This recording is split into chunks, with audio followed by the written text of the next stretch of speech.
Waliullah, para kekasih Allah SWT, mempunyai beragam tingkah laku yang dipandang tidak biasa oleh orang biasa.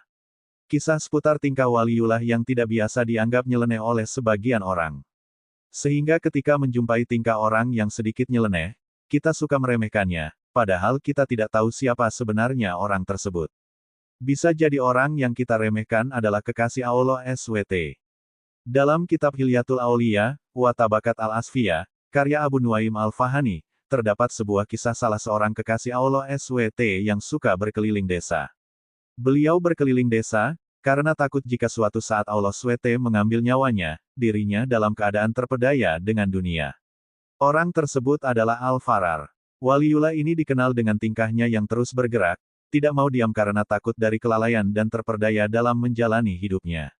Sebagaimana diceritakan oleh Abdullah bin Muhammad dari Amr bin Utsman Al-Makki, bahwa Al-Makki pernah bertemu dengan seorang laki-laki yang terus berkeliling desa yang ada di Mesir. Al-Makki lalu bertanya, "Kenapa aku melihatmu tidak pernah diam di satu tempat?"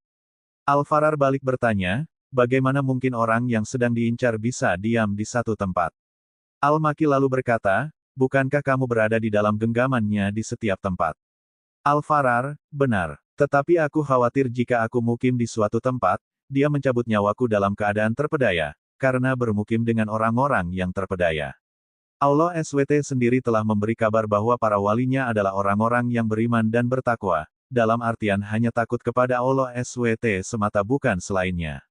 Sebagaimana firman-Nya dalam surah Yunus ayat 62-63. 62-63. Ingatlah, sesungguhnya wali-wali Allah itu, tidak ada kekhawatiran terhadap mereka dan tidak pula mereka bersedih hati. Yaitu, orang-orang yang beriman dan mereka selalu bertakwa. Waliullah adalah orang-orang yang selalu mengingat Allah SWT, sebagaimana kisah Waliullah Al-Farar yang selalu mengingat kematian yang merupakan kepastian dari Allah SWT. Sehingga beliau selalu merasa diawasi oleh Allah, kemudian membuatnya terus berkeliling desa agar tidak terjerumus dengan kelalaian sebab lingkungan sekitarnya. Oleh karena itulah, jangan mudah menghina dan meremehkan orang lain yang lakunya berbeda dengan orang pada umumnya. Bisa jadi orang tersebut adalah kekasih Allah SWT. Karena pada dasarnya, Allah menyebarkan para walinya di tengah-tengah kita semua dengan cara menyembunyikannya. Dan tentu saja Allah mempunyai maksud atau tujuan tersendiri, kenapa para kekasihnya mempunyai tingkah laku yang beragam. Salah satunya adalah menunjukkan bahwa jalan untuk menggapai ridhanya itu dari segala arah, tidak seragam. Di sisi lain, kisah waliullah yang dianggap nyeleneh adalah bentuk ujian terhadap diri manusia. Sejauh mana akhlaknya kepada sesama ciptaannya, apakah mereka bisa mengambil hikmah dari sesuatu yang terjadi di depannya? Atau justru malah menghina atau meremehkan seseorang hanya karena berbeda tingkah laku dengan yang lainnya? Tentu saja, dalam kisah para waliullah kita sering melihat tingkah laku yang tidak pada umumnya.